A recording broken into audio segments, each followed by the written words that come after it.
Although he never became a grandmaster, Rashid Nezhmetdinov was one of the most feared players in chess history.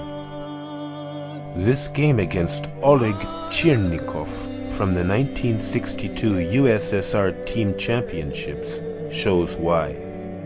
Chirnikov, with the black pieces, attacks Nezhmetdinov's queen in what appears to be an invitation to a draw. Eyewitness Vladimir Voloshin explains. A draw by repetition will occur if white moves his queen from h6 to h4, while black attacks by bishop g7 and bishop f6. However, the Tatar master was not in a peaceful mood. 20, 30, 40 minutes went by, and while Rashid was thinking, Chirnikov was walking around, waiting for Nezhmetdinov to offer a draw. At that moment, an excited boy ran up to Chirnikov. "Mister, he sacrificed his queen to you."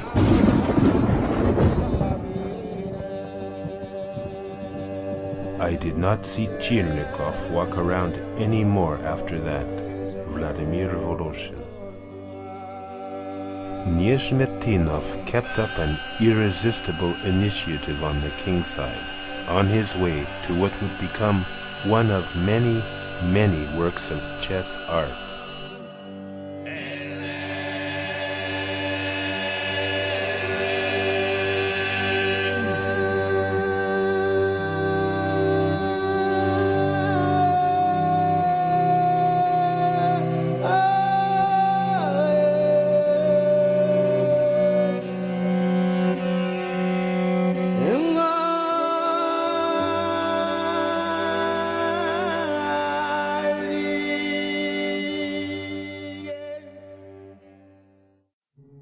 Rashid Gibratovich Nezhmetdinov was born in 1912 in Aktyobinsk, a tiny town on the steppes of Kazakhstan.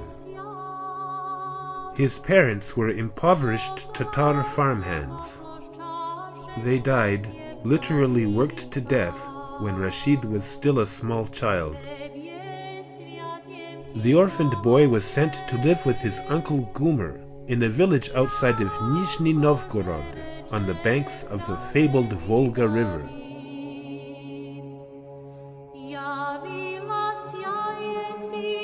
Conditions here were no better, however, due to the aftermath of the Russian Civil War, which had devastated the region from 1918 to 1923. Even worse, the Bolshevik policy of Prodrazvyorska, the commandeering, or theft, of the peasants' grain to feed the revolutionary army, had helped cause one of the worst famines in history. The Volga famine killed more than 2 million children, but Nezhmetdinov's life was saved by his older brother, the Tatar poet Kavi Nadzhmil. Kavi arranged for Rashid to be placed in an orphanage in the ancient Tatar capital of Kazan. Tatar elements of the Mongol horde had swept through the city in the 13th century. But, unlike most of the Mongols, they settled permanently, mixing with the local Volga Bulgars to create the ethnicity and culture we now refer to as Russian Tatar. Kazan must have seemed like a paradise to young Rashid. The only happy memory he ever reported before coming to Kazan was one incident when he got to eat some fish soup on the banks of the Volga. In his time at the orphanage, however, Nezhmetdinov was well fed for the first time in his life. He also received instruction in the Muslim religion and an education in the Tatar language. Rashid would remain a practicing Muslim throughout his life, and he also developed a keen interest in learning, particularly literature, history, and mathematics. After 3 years in the orphanage, Kavi Nadzhmil was able to bring Rashid into his own household. Nezhmetdinov became very active in the Kazan Palace of Pioneers. The Soviet Young Pioneers were sort of like the Boy Scouts, but with the added bonus of communist indoctrination. The Pioneers' palaces became bustling social hubs in which many adult guides, or uncles, visited the club, often engaging in endless chess sessions. One day, 11-year-old Rashid found a scrap of paper on the stairwell. It was a chess column from a magazine. He kept it in his pocket, unable to stop thinking about it. It even began intruding on his dreams. A few days later, Rashid was watching adults play chess at the Pioneer Club. I rejoiced when I discovered they moved the things exactly as was explained on my piece of paper. Rashid sat down to play his first chess and won every game.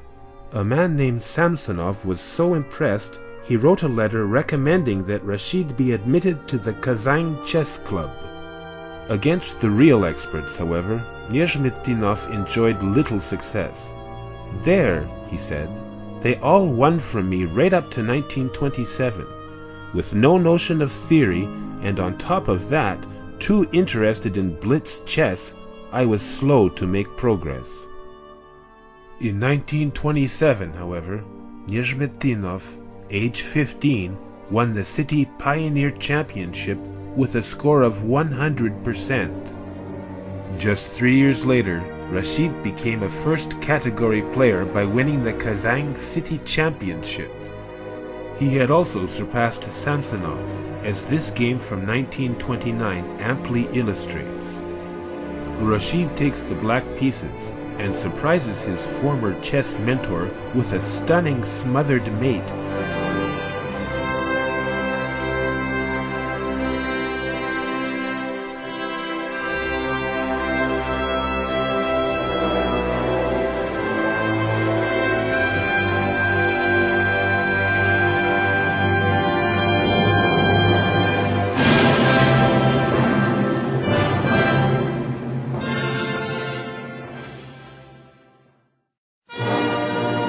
In 1930, Nezhmetdinov graduated high school. He briefly attended the Kazan Institute of Technology and took courses in weights and measures with the idea of obtaining employment in the Standards Bureau. Lack of funds, however, forced Rashid to drop out. His brother, Nezhmetdinov, was a poorly paid newspaper editor and couldn't afford Rashid's upkeep any longer.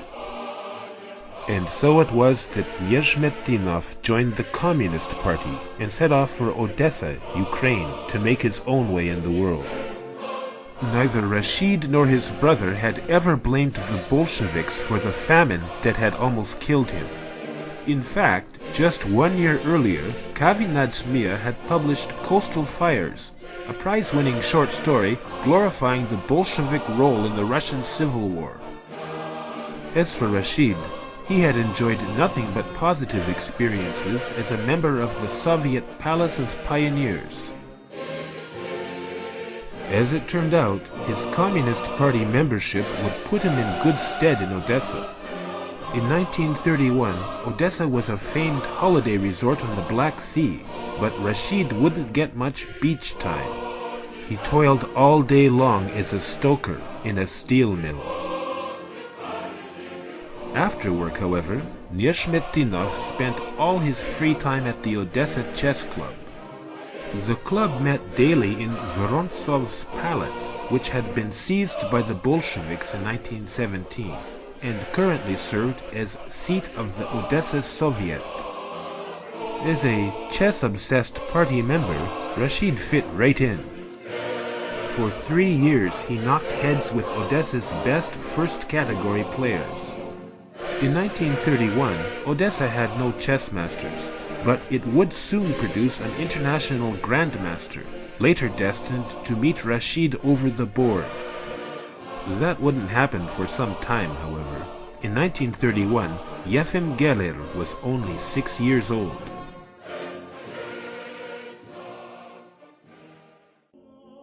In 1933, Nezhmetdinov, now the Odessa chess and checkers champion, returned to Kazan, where he took steady employment at the Standards Bureau. He also entered the Kazan Pedagogical Institute, where he studied and taught mathematics and led an informal chess circle. Nezhmetdinov would soon get the master title in checkers, which didn't help his chess career very much. At this time, checkers was taken very seriously in the Soviet Union. It was even reported in chess magazines. However, Rashid soon received a rude awakening in the All-Union tournament in Rostov-on-Don. In 1934-35, I was mainly occupied by the study of checkers. Only in 1936 did I cross swords with stronger first-category chess players, Ufimtsev and Dubinin. They gave me a good thrashing. Rashid understood now it was necessary to undertake a serious study of chess. But he then fell ill and was hospitalized for many months. However, in his typically optimistic fashion, Nezhmetdinov recognized this as an opportunity. I took along a book of Kuberl's endgame studies and solved them, without a board, in my spare time. Rashid's homework paid off. In 1939, he scored 9 on 10 in a Category 1 tournament and earned the Candidate Master title.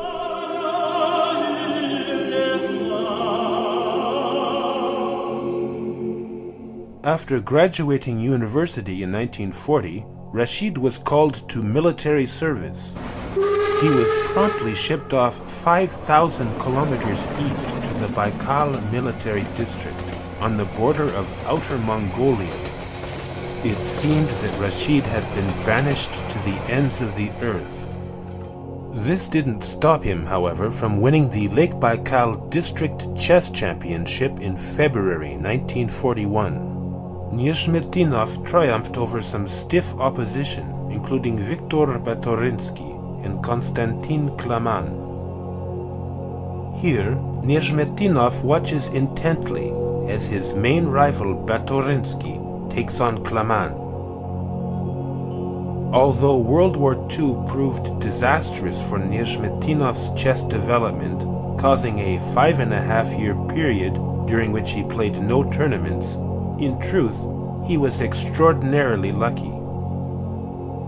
He always seemed to leave just before, or arrive just after, some apocalyptic battle. He arrived in Baikal after the Russians had fought a murderous battle against the mighty Japanese Kwangtung army. He was then sent to Berlin just after the Soviets had already taken and secured the city. By sheer chance, Rashid had avoided every single combat zone in a war that killed almost 11 million Russian soldiers. In Berlin, finally, Nezhmetdinov was able to resume his long-interrupted chess career. In 1946, he won the championship of the Berlin Military District, finishing 14 on 15 ahead of future master and Ukrainian champion Isak Lipnitsky.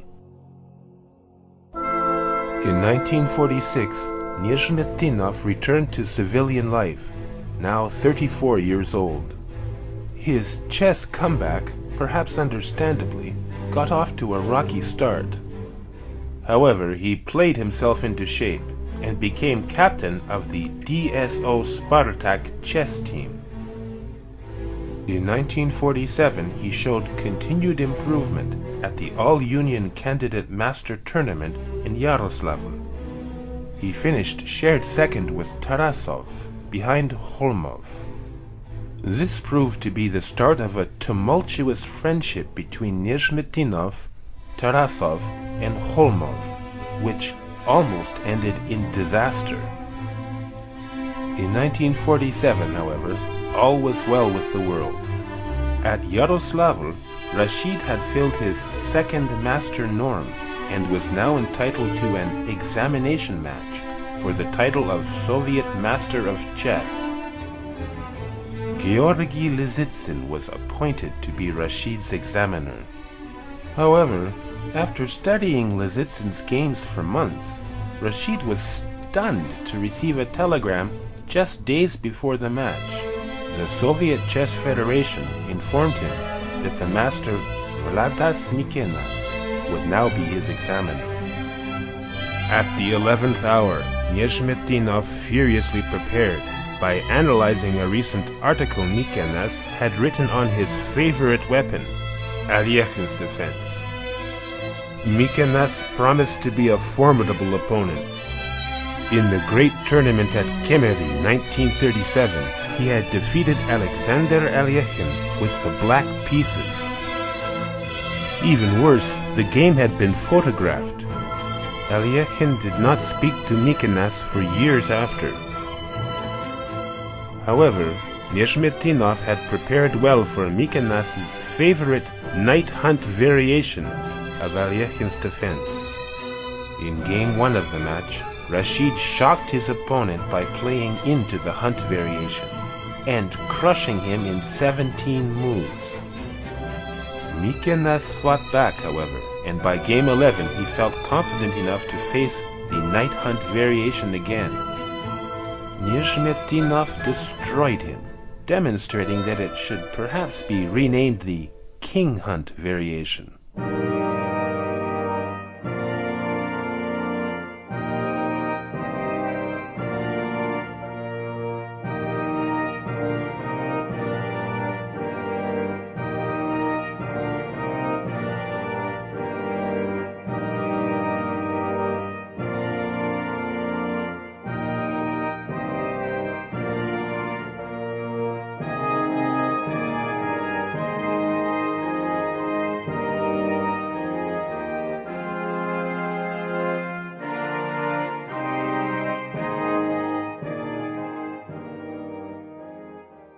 After Game 11, Mikenas did not try Alyekhin's defense again.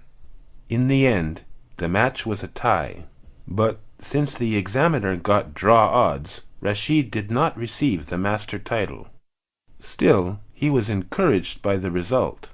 It did not bring me the master title, but analysis of the games instilled in me confidence that the title was not far off.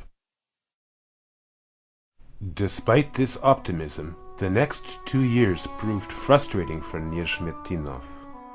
Characteristically, he was brutally frank about his own performance. I suffered a fiasco in my games against masters. In 1950, however, Rashid earned the right to play in the Russian Federation's championship in Nizhny Novgorod. These championships were contested among members of the Russian Federations only, and were thus less strong than the USSR championships, the holy grail in Soviet chess. However, this year's field was particularly strong, featuring Grandmaster Isaac Boleslavsky. Nezhmetdinov drew his game with Boleslavsky, the heavy favorite, and went on to become the 10th Russian Federation champion. Finally, Rashid had achieved his cherished goal. He had become a Soviet master of sport in chess. Nezhmetdinov, the champion of the Russian Federations, returned to a hero's welcome in Kazan. Fans were even more delighted when he again won the RSFSR title at Yaroslavl, 1951, ahead of Krogios. At the semi-finals of the USSR Championships in Baku, however, trouble was brewing. Some underestimation of my opponents led me to obtain only 4 points after 12 rounds. There may have been another reason, however, for Rashid's lackluster performance.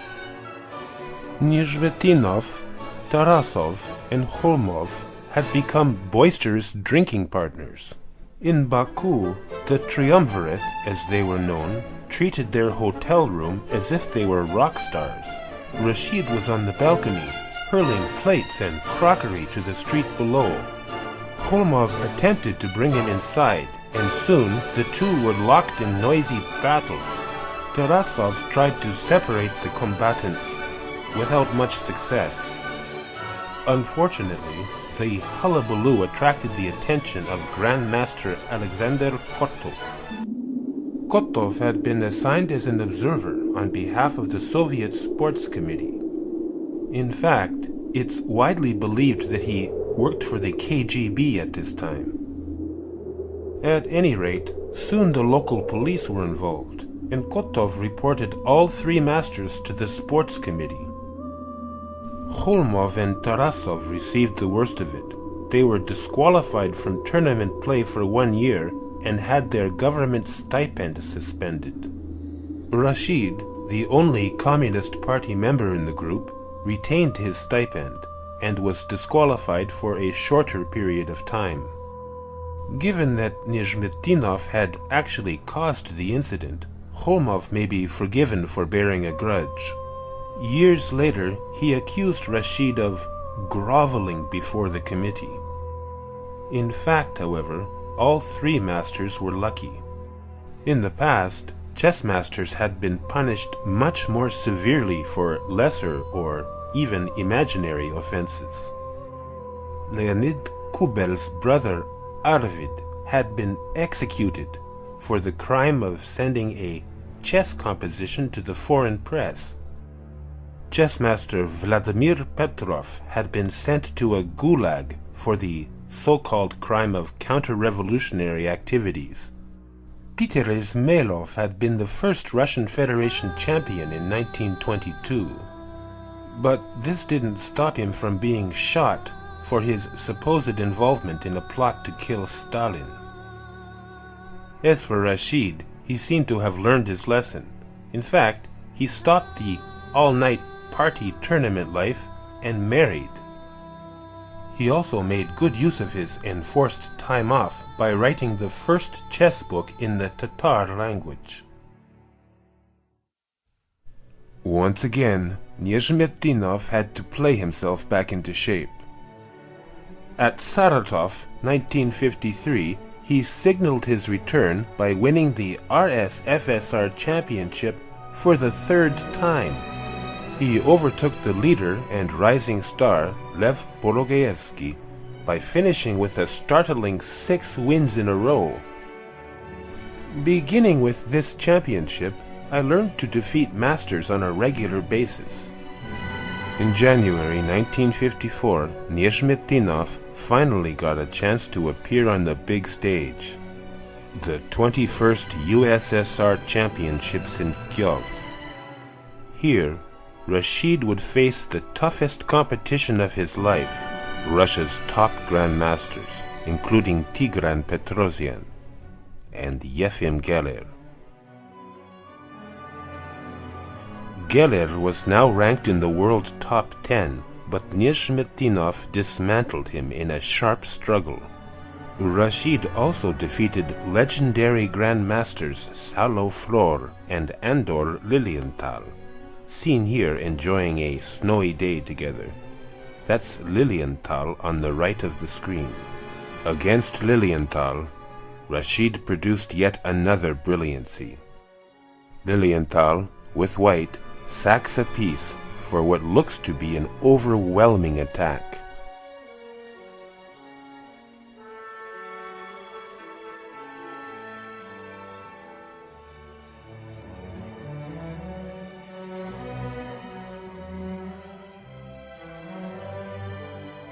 Here, black appears to be utterly without hope. But Nezhmetdinov now launched one of the greatest counterattacks in chess history.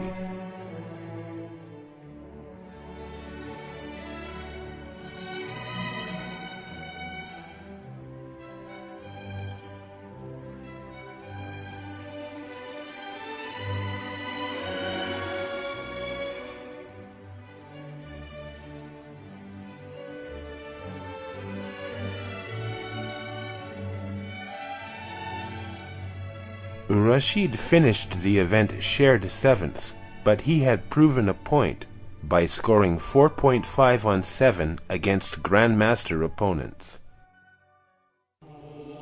The death of Stalin helped bring Nezhmetdinov the opportunity to appear on the international stage. Stalin's successor, Nikita Khrushchev, adopted a less repressive de-Stalinization program. In this new era, travel restrictions for Soviet sportsmen were lessened. In 1954, the Soviet Chess Committee decided to answer foreign critics who claimed they only ever sent their strongest grandmasters abroad. The idea was to send 4 of Russia's mere masters to the international tournament in Bucharest, 1954. Nezhmetdinov was chosen, along with fellow masters Semyon Forman, Viktor Korchnoi, and his old friend Ratmir Kholmov. The Soviet Sports Committee spared no expense. Before the tournament, the 4 masters were summoned to Moscow. Here, they underwent rigorous preparation under the guidance of Isaac Boleslavsky and David Bronstein. In Bucharest, Nezhmetdinov would face international masters for the first time. Ludiek Pachman, Miroslav Filip, Robert Wade,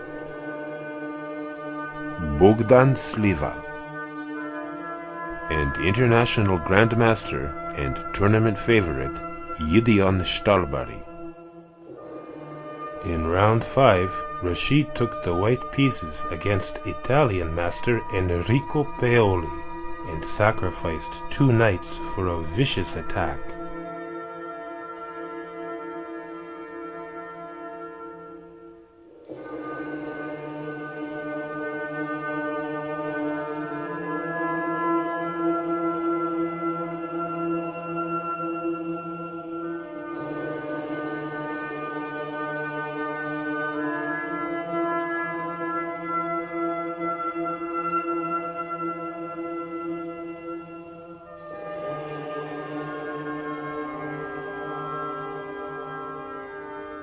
Before the 5th round, I received the joyous news of the birth of my son.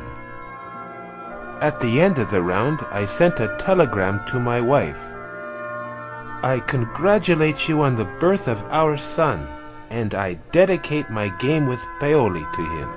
Nezhmetdinov shared the lead with Korchnoi, back and forth throughout the event, until the last round. In the end, Korchnoi edged Rashid out. Nezhmetdinov finished clear second. With his typical generosity, however, Nezhmetdinov summed up the experience. And so yet another international competition ended with the victory of a representative of the Soviet chess school. Though he didn't win, Rashid's scintillating performance on the world stage earned him the title of International Master.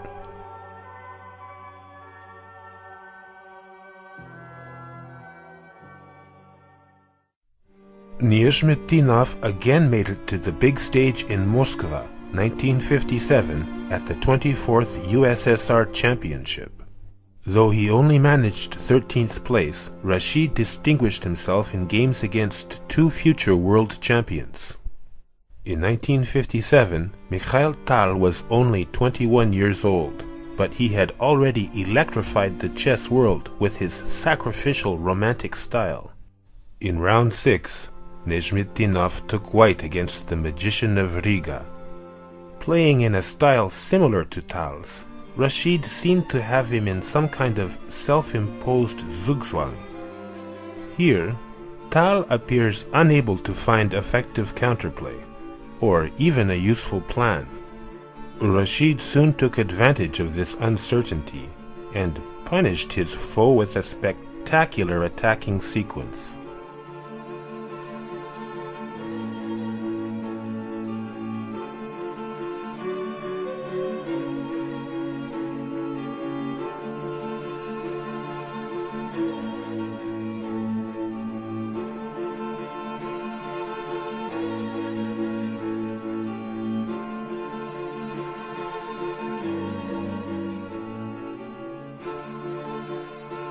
in round 13, Nezhmetdinov took the white pieces and spanked Boris Spassky in 33 moves.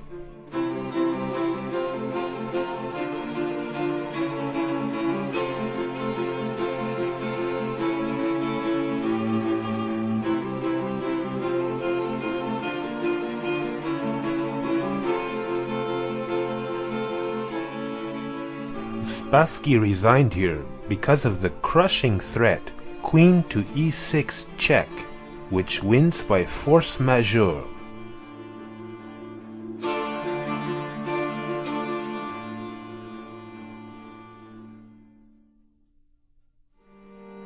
Despite these successes, however, Rashid was unhappy with his play. Only in isolated games was I able to carry out creative lines of thought to their conclusion. In most games, I had painful collapses. Tal went on to win the tournament, becoming the youngest USSR champion in history. Here, Nezhmetdinov congratulates Tal on his victory. Rashid and Mikhail greatly admired one another and soon established a warm and lasting friendship. On his return to Kazan, Nezhmetdinov faced heartbreaking news. My older brother Kavi had passed away in the prime of his creative life. A prominent Tatar author, he had helped me in many ways. Later that year, however, Rashid was honored with a government medal for achievement in the field of chess art. This profoundly moved me and helped me overcome my artistic depression. In Krasnodar, 1957, Nezhmetdinov won the RSFSR championship for an unprecedented fourth time. He was flushed with new life then when he boarded the train to Sochi, 1958, on his way to glory. At the beautiful Black Sea resort of Sochi, Nezhmetdinov won his fifth Russian Federation's championship. In the process, he played his immortal against Lev Pologaevsky. To this day, it is ranked by many as a contender for the greatest game of chess ever played. Rashid, with the black pieces, appears to have no good square to park his queen. His solution to the problem became one of the most spectacular moves of all time. Rook takes f4. Pologaevsky was pole-axed. Sunk in thought for a long time, I understood I was to say goodbye to all hope, and that I was losing a game that would be spread all over the world. Lev Pologaevsky.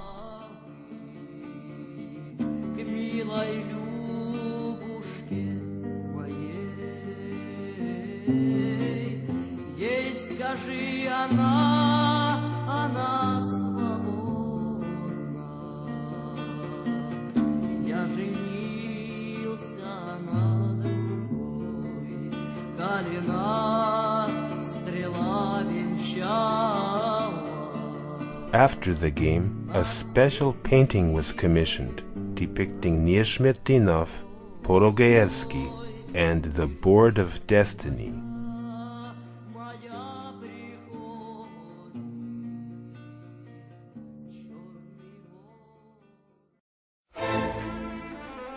Nezhmetdinov carried his fresh momentum through 1958.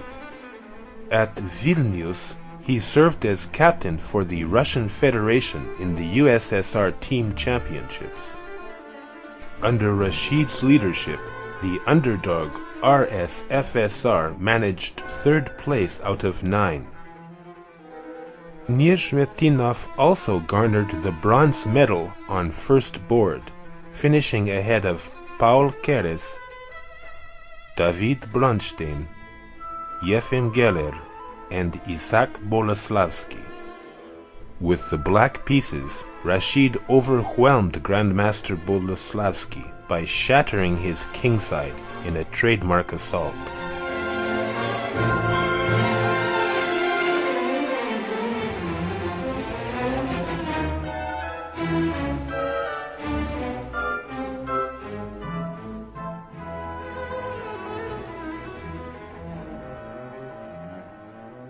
In 1959, however, Nezhmetdinov began to feel the effects of his age in relation to his competitors, or so it seemed.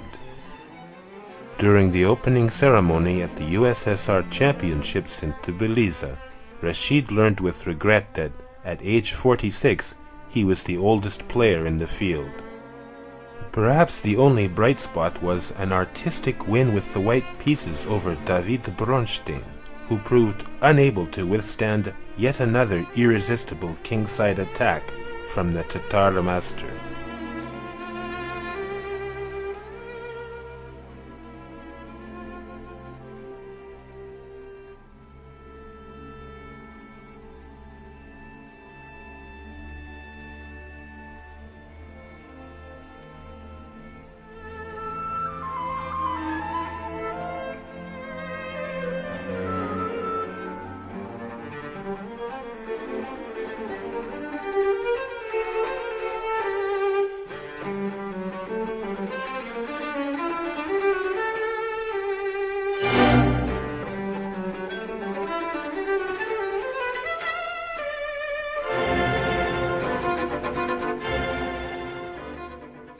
All the glory in this tournament, however, would belong to hometown favorite, Tigran Petrosian.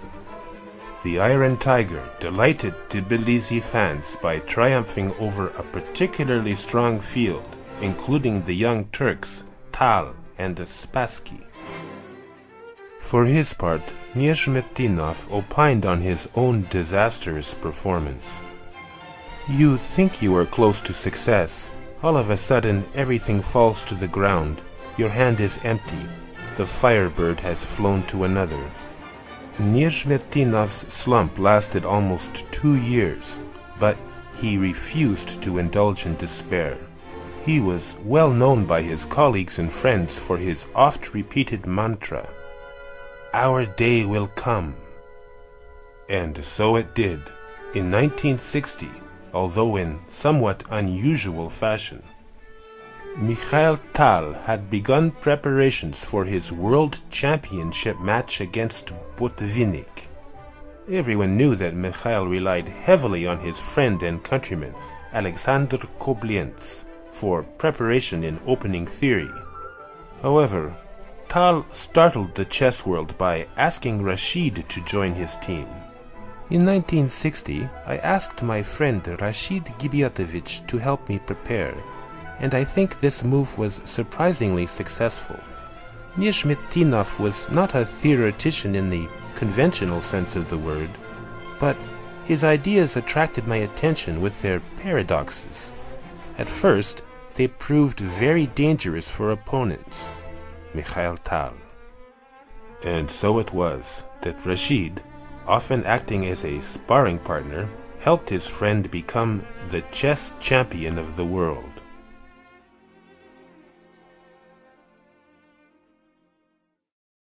A few years later, six-time Leningrad Blitz champion Genrik Chepukaitis arrived at Tal's door for an appointment to play chess. When I knocked, there was a tall, middle-aged man I didn't know. I knew that Tal sometimes traveled with his Uncle Robert, so I thought it was he. I accepted his invitation to play to pass the time. I was crushed in the first game, but when I lost 4 more games, I almost began to panic. It was very rare for me to lose in such style, going down in flames like the Russian fleet at the Battle of Tsushima, 1905. I could accept being crushed by Tal himself, but by his uncle? Genrik Chepukaitis. Only later, when Tal returned, did Chepukaitis realize he'd been crushed by Rashid Nezhmetdinov.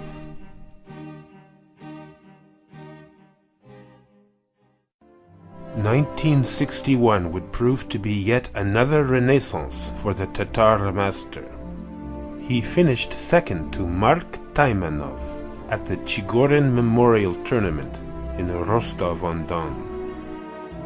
Rashid got off to a slow start, however, in his quest for a 6 RSFSR Championship in Omsk.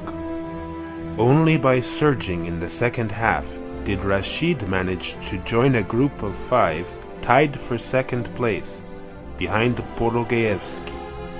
A clear second had to be chosen, because the top 2 would earn a spot in the next USSR Championships. Nezhmetdinov triumphed in the tie-breaking mini-match over Vladimir Antoshin, Anatoly Lyin, and Lev Bilov. Rashid had earned his ticket to the 29th USSR Championship in Baku. Though Rashid only managed 19th place, he won still another brilliancy prize in his 3rd career victory over Mikhail Tal. Rashid, white to play.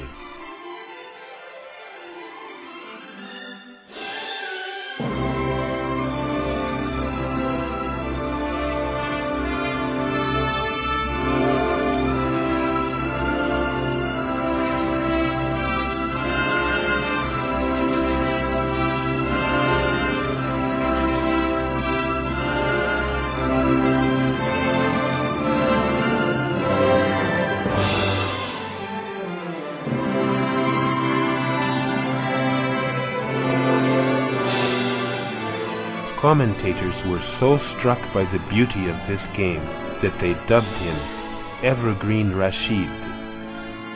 Tal was so overwhelmed by Rashid's art that he later told a journalist that, "This is the happiest day of my life." Sadly, the next decade brought little success to Rashid.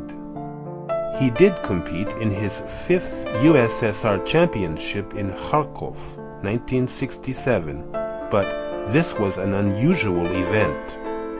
It was not difficult to qualify, since 130 players were invited to play in a Swiss tournament. The idea was to celebrate the 50th anniversary of the October Revolution by allowing mass participation in this year's championship. Even against such a diluted pool of talent, Nezhmetdinov just barely scored over 50% to share 27th place with 14 other players. Tal, who shared first with Pologaevsky, joked that the Swiss system is good. We should adopt it again for the 100-year anniversary of the revolution. In 1973, Nezhmetdinov traveled to the ancient city of Daugavpils to compete in the Latvian Open. Rashid was now 60, and his hard-living past was catching up with him. He fell ill during the tournament, managing only shared 3rd against a less than stellar field. He did not finish his last game. I am both sad and pleased that Rashid Gibiatovich came to my home in Latvia for his last tournament. He did not take first place, but the prize for beauty, as always, he took with him. Mikhail Tal. Nezhmetdinov did indeed add a final brilliancy prize to a long, long list of games for the ages. Rashid, black to play versus Karushev.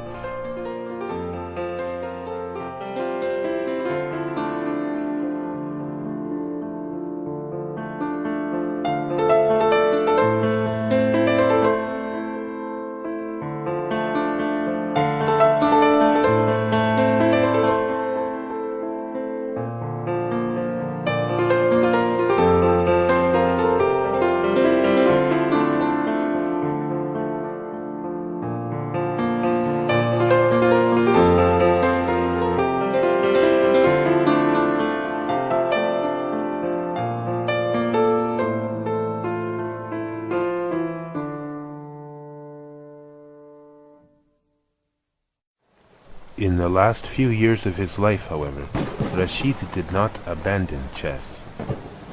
He continued to coach the Kazan chess team and gave many simultaneous exhibitions. He worked especially hard on cultivating the development of young players. Rashid became mentor to a whole new generation of Kazan chess masters and enthusiasts. As Kazan historian Lilia Sabirov explains, Nezhmetdinov maintained his optimism and good cheer to the end. He lived in Bauman Street, above the grocery store near the church. He often walked to the old city chess club. You could go right up to him with a greeting, and he'd turn to you with raised eyebrow. "With whom do I have the pleasure to speak?" he'd say. And he'd discuss any topic, chess, literature, history, just about anything at all. Lilia Sabirov. Rashid Gibeatovich Nezhmetdinov died in the summer of 1974. And his legacy has proven vexing for many. Why, for example, did he never become a grandmaster?